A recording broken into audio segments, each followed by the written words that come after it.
भयानक आग की लपटें और आग बुझाते फायर ब्रिगेड कर्मचारी। लखनऊ के इंदिरा नगर इलाके में बीती रात एक इलेक्ट्रॉनिक शॉप में भीषण आग लग गई। तस्वीरों को देखकर अंदाजा लगाया जा सकता है कि आग कितनी भीषण रही होगी। आग की लपटों को देखकर इलाके में अफरा तफरी का माहौल हो गया। जिस इलेक्ट्रॉनिक दुकान में आग लगी उसके बगल में एक मोबाइल की भी दुकान थी, वो भी भीषण आग की चपेट में आ गई। दमकल की 4 गाड़ियों ने करीब 40 मिनट की कड़ी मशक्कत के बाद आग पर काबू पाया।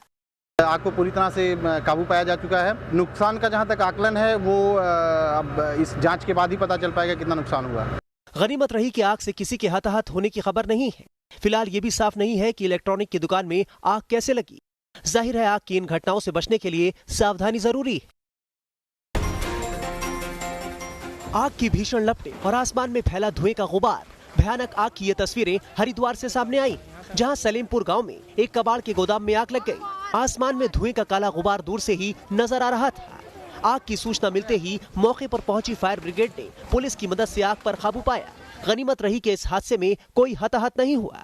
बताया जा रहा है कि इस भीषण आग में कबाड़ का लाखों का सामान जलकर खाक हो गया। इस गोदाम में जो है इन्होंने पन्नी वन्नी जो पुराना सामान था वो इकट्ठा करके रखा हुआ था, उसमें आग लगी। आग लगने की वजह साफ नहीं है, पर माना जा रहा है कि शॉर्ट सर्किट की वजह से कबाड़ के गोदाम में आग लगी। आग लगने की दूसरी घटना आंध्र प्रदेश के विशाखापट्टनम से सामने आई है, जहां नेशनल हाईवे 16 पर एक लॉरी से ट्रक की भीषण टक्कर हो गई, जिसके बाद ट्रक में भयानक आग लग गई। ये देखिए कैसे आग की लपटें उठ रही हैं। आग की चपेट में आने से ट्रक ड्राइवर की मौके पर ही मौत हो गई।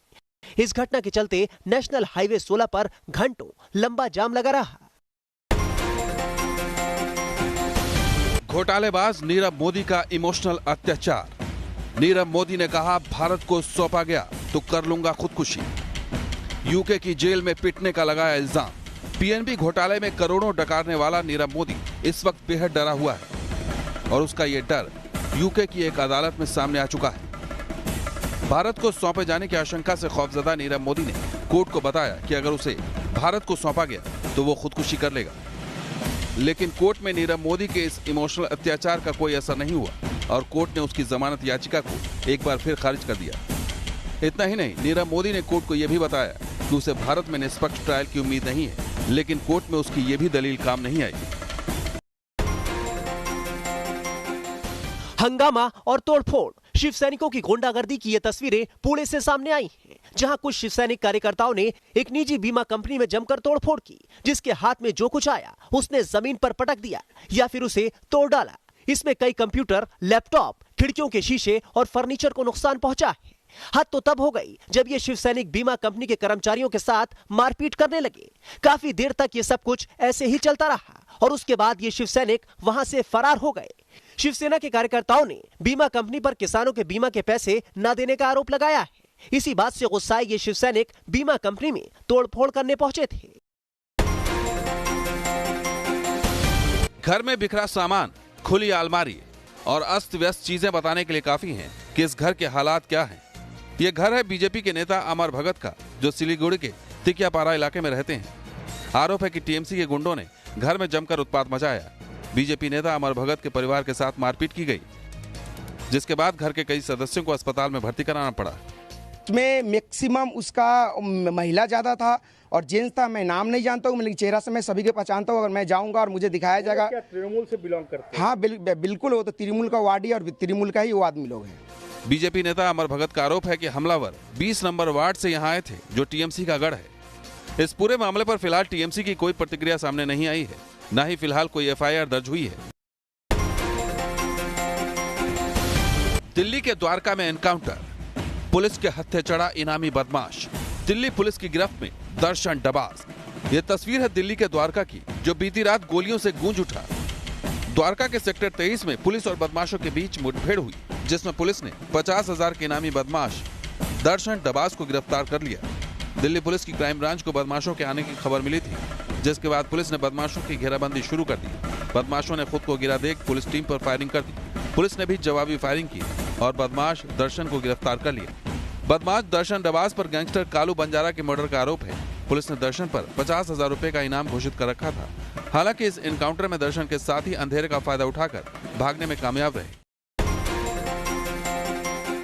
यूपी में अपराधी कितने बेखौफ हैं, इसका अंदाजा लूट की इन तस्वीरों को देखकर आसानी से लगाया जा सकता है।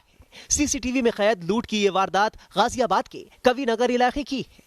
तस्वीरों में देखा जा सकता है कि कैसे एक बाइक सवार बदमाश रिक्शे पर बैठकर जा रही एक महिला का पर्स छीनकर फरार हो जाता है। ये देखिए, रिक्शे पर बैठी महिला रिक्शे वाले को पैसे देने के लिए जैसे ही पर्स निकालती है, सामने से बाइक पर आ रहा लुटेरा इस महिला से पर्स छीनकर फरार हो जाता है। लूट की ये पूरी वारदात वहां लगे सीसीटीवी में कैद हो गई। लूट की वारदात को अंजाम देने वाला बदमाश अब तक फरार है, लेकिन यूपी में आए दिन हो रही लूट की इन वारदातों से आम आदमी का सड़क पर निकलना भी मुश्किल हो रहा है। लाठी डंडों से 2 युवकों की बुरी तरह मारपीट। तस्वीरें यूपी के मैनपुरी से सामने आई हैं, जहां के दुंदपुर गांव में एक घर में घुसकर कुछ दबंगों ने पहले उत्पात मचाया, फिर 2 युवकों की बेरहमी से पिटाई कर दी।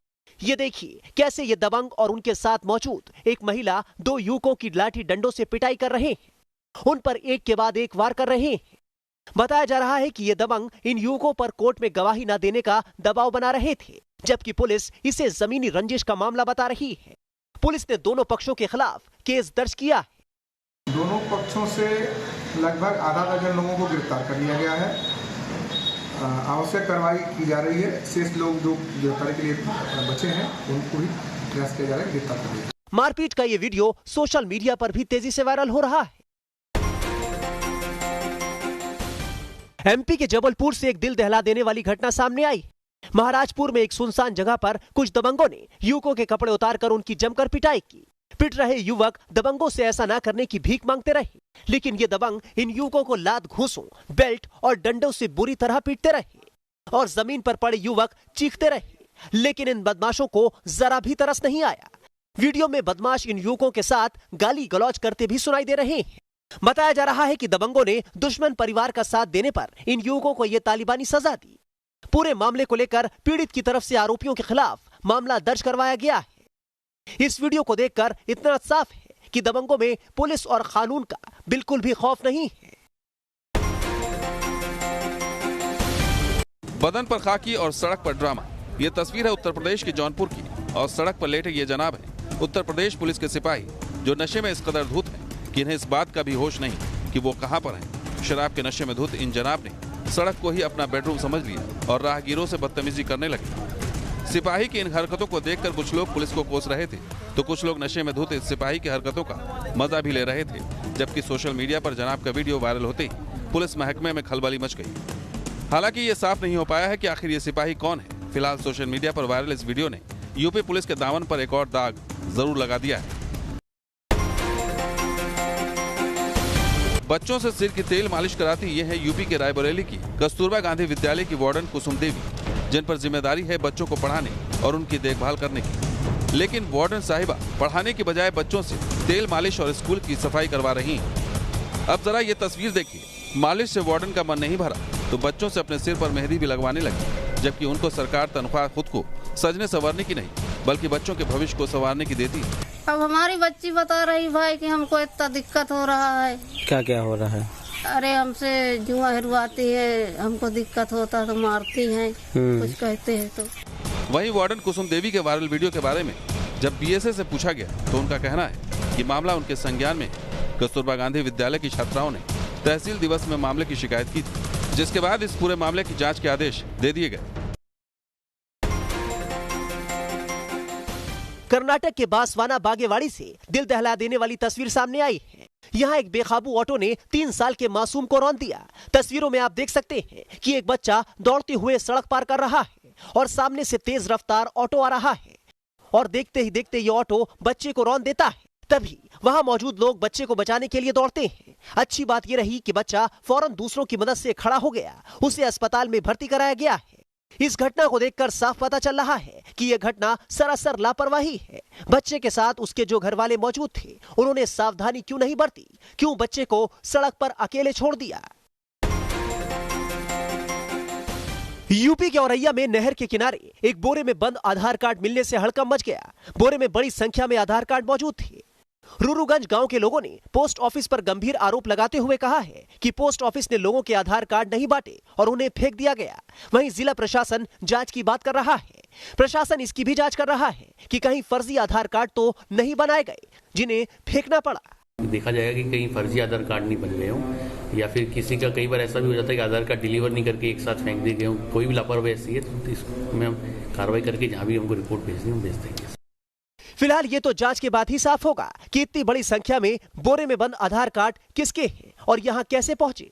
आधार कार्ड के कूड़ेदान या फिर सड़क पर पड़े होने की कुछ ऐसी ही तस्वीरें देश के अलग अलग हिस्सों से पहले भी सामने आती रही हैं। सड़क पर बिखरी चांदी और चांदी को लूटने की मची होड़ तस्वीरें बिहार के सीतामढ़ी से सामने आई हैं, जहां सुरसंड इलाके में सड़क पर शुद्ध चांदी को देखकर लोग हैरान रह गए। हर कोई सड़क पर पड़ी चांदी को बीनने में लग गया। तस्वीरों में लोगों को चांदी बटोरते हुए देखा जा सकता है, लेकिन सवाल है कि आखिर चांदी के टुकड़े सड़क पर पहुंचे कैसे, ये चांदी सड़क पर कैसे बिखरी? तो इस सवाल का जवाब फिलहाल किसी के पास नहीं है।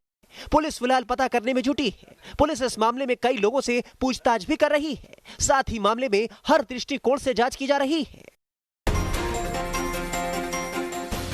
यूपी के जौनपुर में बड़ी बड़ी मूछें रखने वालों का कंपटीशन कराया गया। शानदार लंबी लंबी मूछों के साथ कई लोगों ने इस प्रतियोगिता में हिस्सा लिया। एक से एक लंबी और शानदार मूछें। जौनपुर के डीएम की पहल पर मूछों की ये प्रतियोगिता रखी गई, जिसमें करीब 1.5 दर्जन मूछधारियों ने हिस्सा लिया। जो बड़ी मेहनत करके अपनी मूछें बढ़ाते हैं, उनको रखते हैं, उनको भी सम्मान मिलना चाहिए। उसी दृष्टिकोण से आयोजन किया गया था।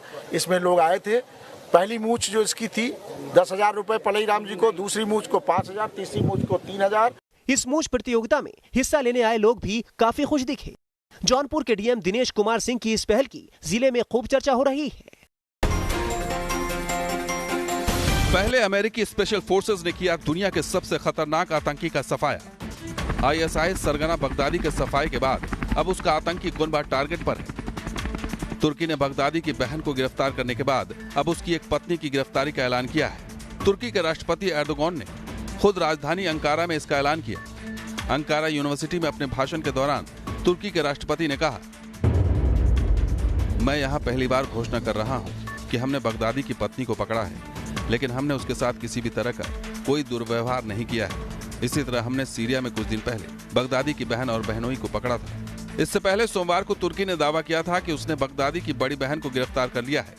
बगदादी की बहन रस्मिया अवाद की गिरफ्तारी से सुरक्षा एजेंसियों को आईएस के बारे में अहम जानकारी मिली है, जिसके बाद उसकी पत्नी की गिरफ्तारी मुमकिन हो सकी है।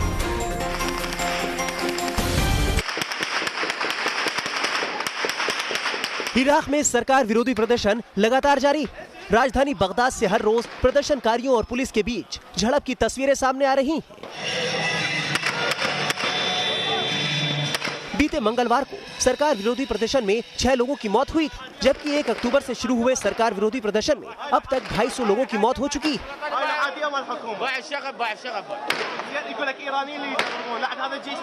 इराक की जनता सरकार की नीतियों से खफा है। जनता की मांग है कि उन्हें बेहतर सुविधाएं मिले और देश में भ्रष्टाचार पर लगाम लगे। इराक में इस वक्त बेरोजगारी भी एक बड़ा मुद्दा है, जिसे लेकर लोग सड़कों पर।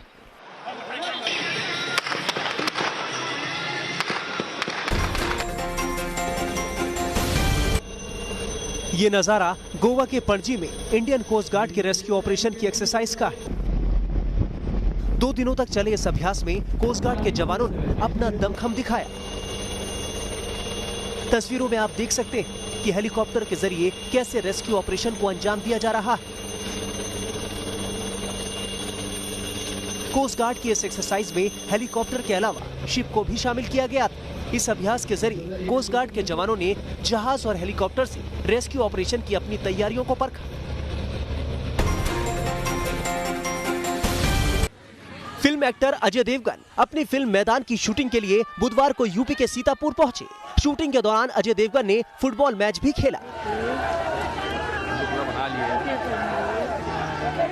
अच्छा, कोच बना क्या इसमें? खिलाड़ियों से बात करते हुए अजय ने उन्हें टिप्स भी दी।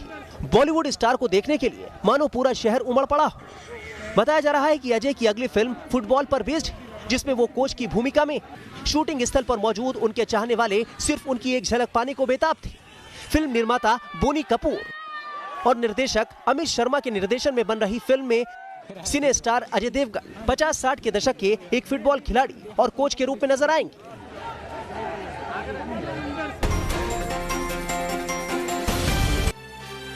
जम्मू कश्मीर में मौसम की पहली बर्फबारी शुरू हो चुकी है। गुलमर्ग और राजौरी पहुंचे पर्यटकों के लिए ये नजारा जन्नत से कम नहीं। जहां तक नजर जा रही है, हर ओर बर्फ की सफेद चादर ने कुदरत की बनाई हर चीज को अपनी आगोश में ले लिया। आने वाले 12 घंटों में इससे भी ज्यादा बर्फबारी होने की संभावना। अब जरा सोचिए, पहली बर्फबारी में जब ये नजारा, तो आने वाले वक्त में यहाँ की खूबसूरती कितनी बढ़ जाएगी। जम्मू कश्मीर के साथ ही हिमाचल के रोहतांग पास, लाहौल स्पीति, कुल्लू और मनाली के ऊंचे पहाड़ों पर भी बर्फबारी शुरू हो चुकी है, जो मैदानी इलाकों में कड़ाके की सर्दी जल्द आने की तस्दीक कर रही है।